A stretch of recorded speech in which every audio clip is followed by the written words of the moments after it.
I'm back doing some more systems of linear inequalities. So we have two setups that are in y equals mx plus b form-ish, and we're gonna graph them, and I'm gonna show you how to shade with these.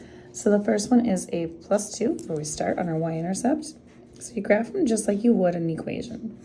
This is gonna be a 1/2 slope, so it's a positive 1, so you're gonna go up 1 over 2, up 1 over 2, and any more will get you off this graph. I can continue. I would like to continue. Make sure you do this all the way. Down 1 over 2 this way. And you're going to keep doing that until, so because you want to make sure you don't mess up this shading part for your answers. Now, this is a line underneath it, which means it's equal to, so you're going to have a solid line. You should be doing this with a ruler. So you've got a straight line, arrows at the ends. And when we're looking at this, we can use a test point that's not on the line. So I'm going to use 0, 0. You want something that's not on the line because you need to know which side to shade on. So if I plug 0 here in where both the x and the y are, we can solve this.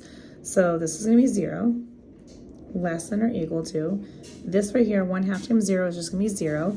0 plus 2 is 2. So we need to see if that's a true statement or not. Is 0 less than 2? The answer is yes.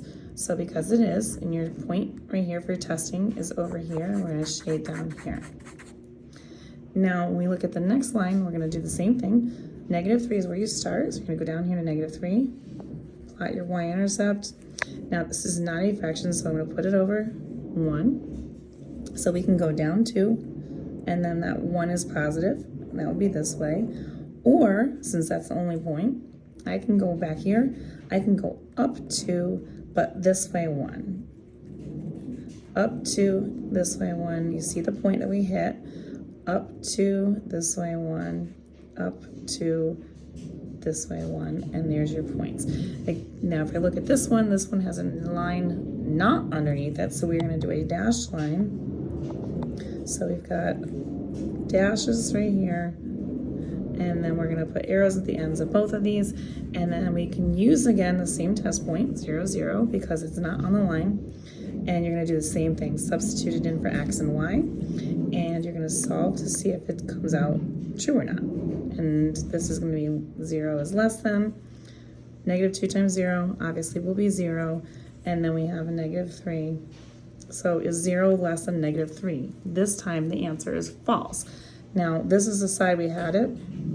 So since it's a false statement, we don't shade that side, we shade the opposite side. So that's this side. So that means that now I have all that shaded. The area of double shading is underneath this line and over here on the side of the other line that you have. So these are the sections of possibilities for answers in this darker shaded area down here, which are your solution set. If you want more questions like this, you can find them on my YouTube channel. You want algebra, check them out in the system of linear inequalities section.